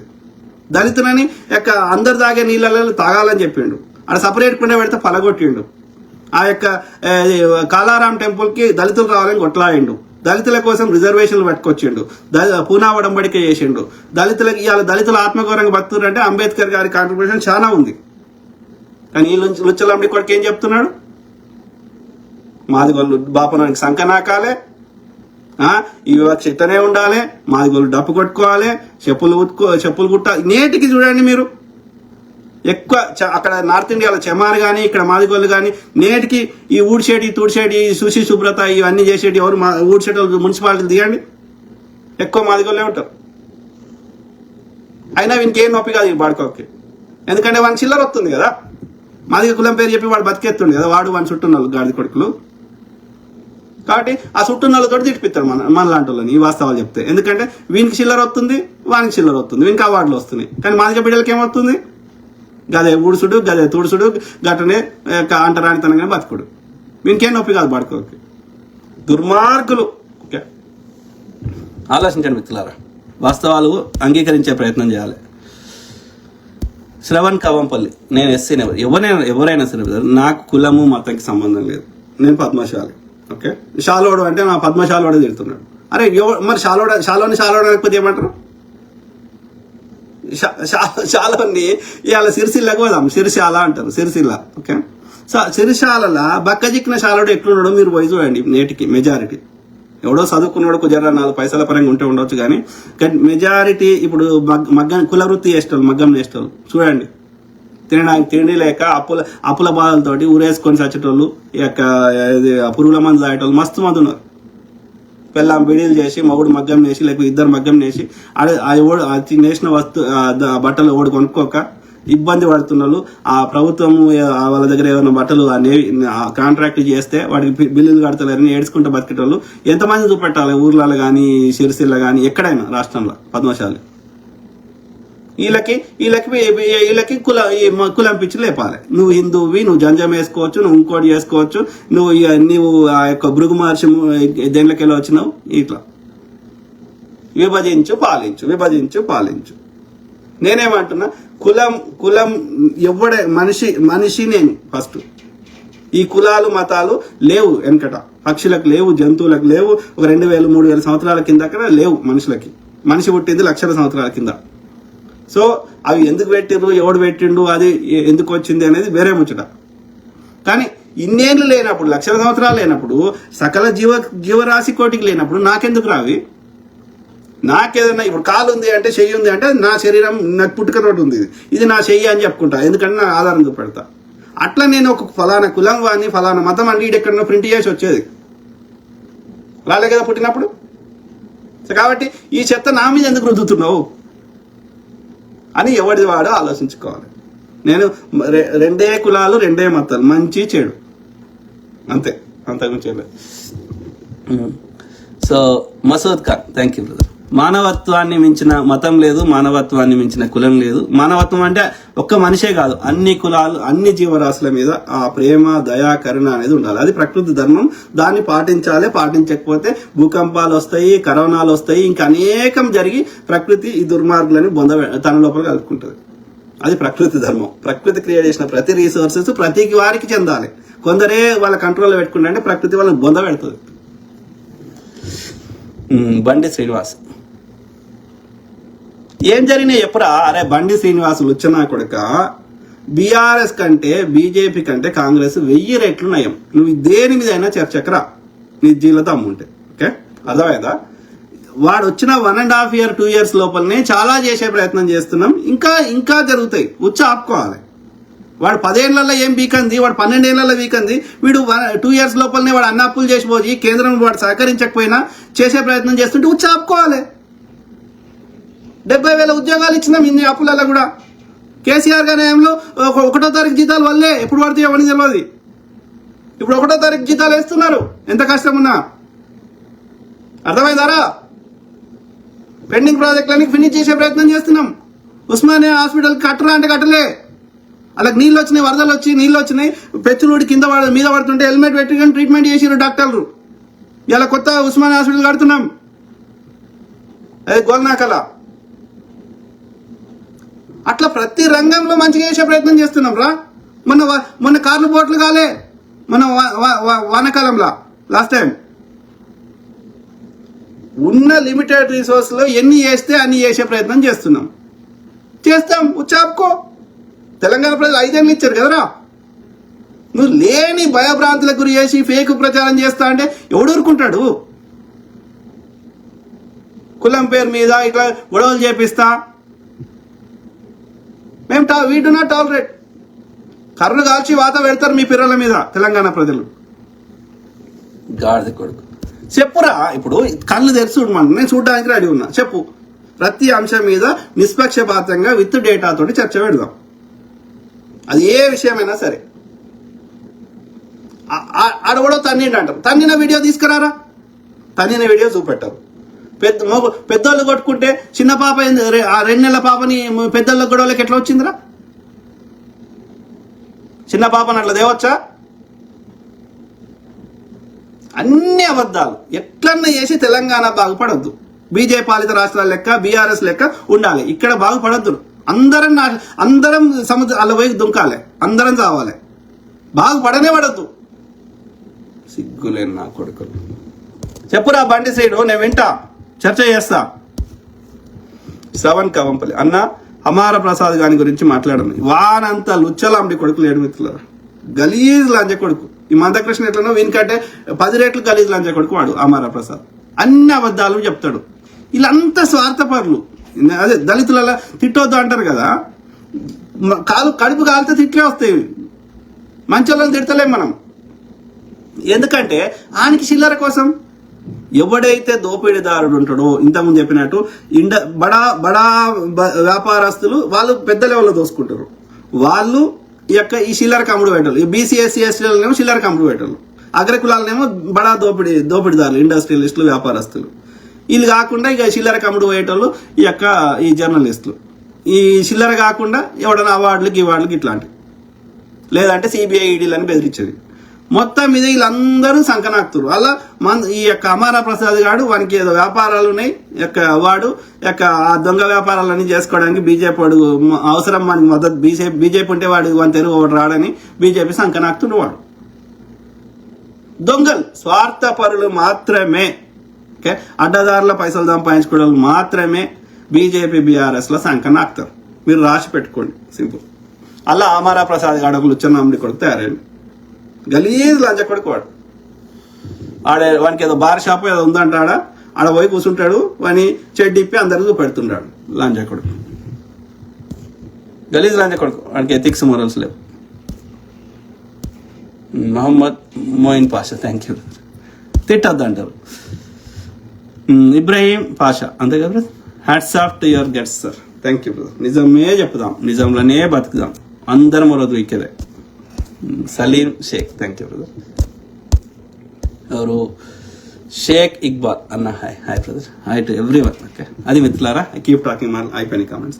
సో ఐ కీప్ టాకింగ్, మాట్లాడుతూనే ఉంటా, ప్రతి అంశం మీద అవగాహన చేస్తా, వాస్తవాలు మాత్రమే మాట్లాడతా. నాకు తెలియని టాపిక్ ఉంటే ప్రాపర్ రీసెర్చ్ చేసి నా సొంతంగా ఆలోచించి నాకున్నటువంటి అనలిటికల్ స్కిల్స్, నాకున్న చదువు, నాకున్నటువంటి ఐటీలో పనిచేసిన 20 ఏళ్ళు పనిచేసిన అనుభవము అన్ని వాడి మన తెలంగాణకి కానీ భారతదేశం కానీ ఎక్కడైనా, నాకు ఆంధ్ర సామాన్య ప్రజల మీద కోపం లేదు, కానీ ఈ బీజేపీ బీఆర్ఎస్ సంకనాకే బ్యాచ్ అంటే, లేకపోతే దోపిడీ బ్యాచ్ అంటే, లేకపోతే మనువాదులకి సంకనాకే బ్యాచ్ అంటే, అది ఇంక్లూడ్ మళ్ళా సనాతనమే అంటున్నావు అంటాడు. సనాతనమే అంటలే నేను, అది ఏ మతంలో అయినా దుర్మార్గం ఉంటే తిడతా. ఓకే, తిట్టడం అంటే భావ వ్యక్తీకరణ, అది కోపంలో నేను ప్రజలకు వాస్తవాలు చెప్పే ప్రయత్నం చేయడం. ఓకే, కాబట్టి వాస్తవాలు చెప్తా. ఈ ప్రతి రిసోర్సెస్ అందరికి చెందింది, అది అందరికీ చెందేటట్టు చేయాలి. ప్రశాంతమైన వాతావరణము, నేరాలు లేని వాతావరణము, అందరినీ కలుపుకోయే వాతావరణము, అభివృద్ధి సంక్షేమం సమపాల్లో జరిగి ఒక అభివృద్ధి దేశం ఎట్లయితే ఉందో ఆ దేశాలకు మనం చూడడానికి పోవాలి, కానీ ఆడ బతకడానికి పోకుండా ఉండే విధంగా మన దేశాన్ని తయారు చేసుకోవడానికి నా వంతుగా ప్రయత్నం నేను చేస్తాను. మీ తరఫున వాయిస్ ఇస్తాను. మీ సమస్యలకి పరిష్కారం చూపెట్టాలని ఆ అధికారంలో ఉన్న వాళ్ళని ఫస్ట్ బతిలాడి చెప్తాము. బతిలాడి చెప్తే తినకపోతే చెప్పే టోన్ మారుతుంది. But end of the day ప్రజల ప్రభుత్వాలు కానీ ఆ రిసోర్సెస్ కానీ అందరికీ అందాలి. కొందరే దోసుకుంటా అంటే చూస్తూ ఊరుకోం, సింపుల్. ఓకే, సో మాలకర్, హాయ్ అన్న, హాయ్ బ్రదర్. బత్తాయి ఎక్కువ అయ్యారన్న తెలంగాణలో ఎలా అన్న? అదే బ్రదర్, ప్రజలకి ఏం లేదు. ఇప్పుడు వాళ్ళు ఎంత దుష్ప్రచారం చేసినా ప్రతి ఎన్నికలలో కాంగ్రెస్కే ఓట్లు పడుతున్నాయి. అంటే వీళ్ళు చెత్త ప్రచారం చేస్తున్నారని తెలంగాణ ప్రజలకు తెలుసు. ఇక వీళ్ళకు యూట్యూబ్లో ఇట్లా వచ్చినాయి కాబట్టి వాళ్ళు వరుకుంటారు. వరుకున్నంత మాత్రాన ప్రజలు నమ్మరు కదా. సో దాని కౌంటర్ ఏంటంటే, ఒక పాము విషం గరిస్తే దానికి విరుగుడు అనేది ఉంటుంది కదా, యాంటీడోట్ ఉంటుంది కదా. అట్లా వీళ్ళ చెత్తకి మనం వాస్తవాలు చెప్పడానికి ఇప్పుడు నేను ఎట్లయితే చెప్తున్నా, నాలాగా వాస్తవాలు చెప్పేటోళ్ళని ఇంకెక్కువ మందిని తయారు చేసుకోవాల్సిన అవసరము కాంగ్రెస్ ప్రభుత్వానికి, లేకపోతే సమాజం మీద ప్రేమ ఉన్న వాళ్ళకి ఉండాలని ఈ చిల్లర కమ్ముడు బ్యాచ్ వాళ్ళు చేసే ఈ లంగ కథలని ఎక్స్పోజ్ చేయాలని. ఎందుకంటే వాళ్ళ చెత్తకి మనము విరుగుడు ఇవ్వాల్సిన అవసరం ఉంది. కాబట్టి అదొక్కటే మార్గం. ఓకే, మనకు వాస్తవాలు చెప్పే ప్రయత్నం మనం చేద్దాం. తెలంగాణ ప్రజలు చాలా స్మార్ట్. ఓకే, ఎవడు ఏం చెప్పినా గుడ్డిగా నమ్మరు. వీళ్ళు ఎంత ప్రచారం చేసినా అది ప్రతి ఎన్నికలలో నిరూపించబడుతుంది. ఓకే, మాలకన్, సోషల్ మీడియాలో బాగా కమ్యూనల్ డిస్టర్బెన్సెస్ క్రియేట్ చేస్తున్నారన్న. Correct brother. అదవుతూ ఉంటుంది. ఆడు చేసుకున్నాడు, ఆడు గడ్డం ఉంటుంది, వాని పేరు మర్చిపోయింది. అప్పుడు వానికి ఛానల్ ఉంది, వాని పిల్లం ఒక బక్కది అవుతుంటది. అది కరీంనగర్ దంట. అది పోయి ఆడ ఏంది రాజస్థాన్ లో అల్ల పోయినరని ఇది అని పోయి ఆడ 1000 స్తంభాల గుడి ముందుకు పోయి, అది మా గుడి ముందట ముస్లింస్ ఎందుకు అమ్ముతారు, ఏది అమ్ముతారు, ఏది కూడా ఏం పుట్టిందేముండ. నువ్వు దుబాయ్లో బాబ్స్ టెంపుల్ కట్టుకోవచ్చు, అమెరికాలో బాబ్స్ టెంపుల్ కట్టుకోవచ్చు, ఏం తప్పు కాదు. కానీ వాళ్ళు ఏదో డే టు డే కూలి చేసుకుంటోళ్ళు, డే టు డే ఆ రోజు పని చేస్తేనే బతికేటోళ్ళు, వాడు ఏడ పని దొరికితే ఆడపోతారు. మా హిందువుల దగ్గర చేయొద్దు. నువ్వు ఓతివి చెప్పడానికి, నువ్వేదన్నా హిందువుల కోసం నీకు అంత ప్రేమ ఉంటే మోడీ దగ్గర కొట్లాడి దాన్ని తీసుకురా, లేకపోతే హిందువుల దగ్గర ట్యాక్స్ తీసుకోకు. అంతేగాని పొద్దుగాలు వేస్తే అన్నదమ్ముల మధ్య కొట్లాడ పెడతా అంటే ఎందుకు కూరుకుంటాం? ఇట్లాంటి వాళ్ళ దిశ లోపల వారేయాలి. కమ్యూనల్ విద్వేషాలు క్రియేట్ చేస్తామంటే కదా ఆలోచన జరుగుతుంది. అంటే బేసికల్ గా ఈ గుడి పేరు మీద దోసుకోవాలని ట్రై చేస్తున్నారు ఒక పర్టికులర్ బాపనోళ్ళు. అంతకుమించి ఏం లేదు. గుడితోటి బాపనోని తప్ప ఎవ్వరికి లాభం అయితే లేదు. మీరు గమనించండి. వీళ్ళందరూ వాళ్ళది లేని భయాన్ని క్రియేట్ చేసి, లేకపోతే ఏదో దేవుడు వచ్చేది చేస్తాడని చెప్పి మనందరి పైసలు వేసుకొని ఆ పైసల్ని బాపనోడు మింగాలని ట్రై చేస్తున్నాడు. గంటమించి ఏం లేదు ఇక్కడ. గదే కొట్లాట. వీళ్ళందరూ క్రిస్టియానికి పోతే పాస్టర్లు బతుకుతారు కాబట్టి మాకు వచ్చే పైసలు తగ్గుతాయని వాడిని బతకరిస్తలేరు. వాడి దొంగనే వీడి దొంగనే. వీళ్ళిద్దరు పనిచేసే ఉద్దేశం లేదు. అది ఆలోచించమని కోరుతున్నాను. నేను టెలిస్కోప్ పంపుదాము, శాటిలైట్లు పంపుదాము, డ్రోన్లు, ఎనీ టెక్నాలజీ ఉన్నాయని పంపుదాం. ఎక్కడ ఎవడు ఏడ కూర్చున్నాడో చూపెట్టకపోతే ఇలా ముడ్డంతా రామ్ చేద్దాం. అన్ని మతాలకు చెప్తున్నాం అన్నీ. ఆ మతాలు వచ్చింది ట్రైబ్ కల్చర్ నుంచి నాగరికల్లో వచ్చినాక కొన్ని విలువలతో బతకడానికి మతాలు వచ్చినాయి తప్ప అద్భుతాలు ఉన్నాయని బుద్ధుడు ఎప్పుడు చెప్పలే, గురునానక్ ఎప్పుడు చెప్పలే. విలువలతో బతకడానికే మతం తప్ప దేవుని పేరు చెప్పి మధ్యవర్తులు దోసుకోవడానికి మతం కానే కాదు. అది విఘ్నులు గ్రహిస్తారు, పాపం అమాయకులకు వాళ్ళకి తెలియదు కాబట్టి, చదువుకోలేదు కాబట్టి, వాళ్ళకి తెలియదు కాబట్టి మనలాంటి వాళ్ళం అర్థమయ్యేటట్టు చెప్పాలి. కొంచెం టైం పడుతుంది. మాలకర్ కేరళ స్టోరీస్ అని, దురంధర్ అని మూవీస్ తో కూడా డిస్టర్బెన్స్ చేస్తున్నారు. అదే బ్రదర్, వాళ్ళు పొద్దుగాలేస్తే ఇదే పని. వీడి దోపిడి నుంచి ప్రజల దృష్టి మరల్చడానికి వాడు ఎంచుకున్న ఏకైక మార్గం ప్రజల దృష్టిని మరల్చాలి. ప్రజల దృష్టి ఈ యొక్క విభజించు పాలించు, ఈ కొట్లాట పెట్టాలి కులాల మధ్యలో, మతాల మధ్యలో. ఇదే వాని పని. బ్రిటిష్ వాడు అదే చేసిండు. ఈ ఆర్యుడు అనాదిగా ఈ కుల వ్యవస్థను పెట్టిందోడు ఆర్యుడు. ఎందుకు పెట్టిండాడు? వీళ్ళందరినీ కంట్రోల్ చేయాలంటే ఇది ఈ గోడలకు ఉండాలి, లేకపోతే వీడు మనని ఈ పైన ఉండనియాడు. అర్థమైందా? So it's very unfortunate. అది సబ్ కాన్షియస్ లెవెల్లో వేల సంవత్సరాల నుంచి ఉన్నది కాబట్టి అంత ఈజీగా దాని కులాలు పొడగొట్టడం అంత ఈజీ లేదు. కానీ ఎందుకంటే అది సబ్ కాన్షియస్ లెవెల్ ఉన్నప్పుడు అంత డీప్ గా అది అంత ఈజీ అయితే లేదు. కానీ కనీసం కుల వివక్షను పొడగొట్టడానికి ప్రయత్నం చేద్దాం. ఓకే, సో టైం పడుతుంది. అందుకే నేను ఏమంటున్నా, ఏకైక అన్ని సమస్యలకి మూల పరిష్కారం నేను ఆలోచిస్తే దీనికి ప్రజలను ఎడ్యుకేట్ చేయడం ఒకటే మార్గం. ప్రజలకి విషయ పరిజ్ఞానం చేయడం, ప్రజలకు చదువుకోవడం, ఎట్లీస్ట్ నెక్స్ట్ జనరేషన్ కన్నా 15వ తరగతి చదువుకోవడం. ఈ యొక్క ప్రజలకి చదువుతో పాటు చదువుకున్న మూర్ఖులు కూడా చాలా మంది ఉన్నారు. కానీ చదువుకుంటే ఎంతో కొంత బెటర్, ఎందుకంటే కనీసం ముచ్చడి చెప్తానే అర్థమవుతుందేమో అని. ఓకే, కాబట్టి రెగ్యులర్ చదువుతో పాటు విషయ పరిజ్ఞానం చేయాల్సిన అవసరం ఎంతైనా ఉంది. అప్పుడే ఎంతో కొంత మార్పు తేవచ్చు. లేకపోతే ఈ యొక్క వాళ్ళ ట్రాప్లో ఈ జనాలు పడుతూనే ఉంటారు.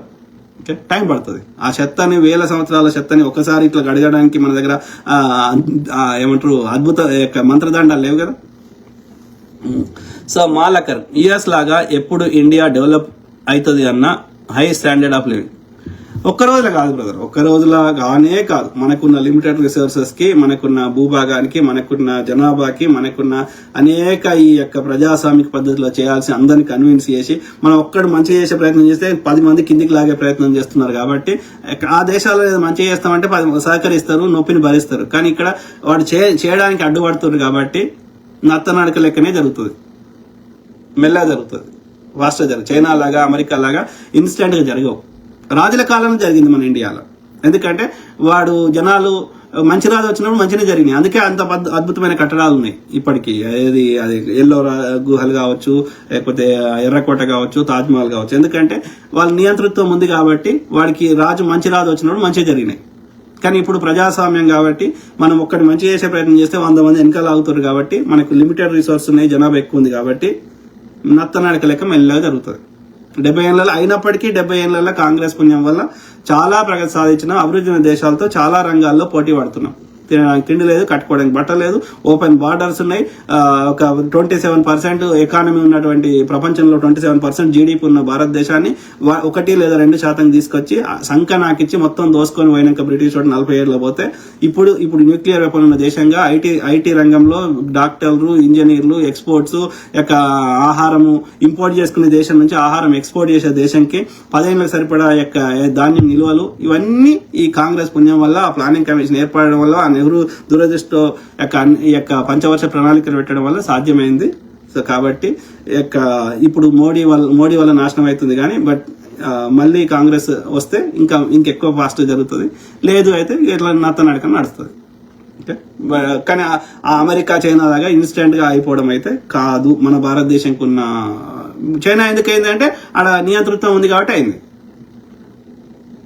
ప్రజలు వ్యతిరేకించినా ప్రజలు వ్యతిరేకించారు. సాధారణంగా వ్యతిరేకించినా వాళ్ళని పట్టించుకోకుండా వాళ్ళు చేస్తే అయింది.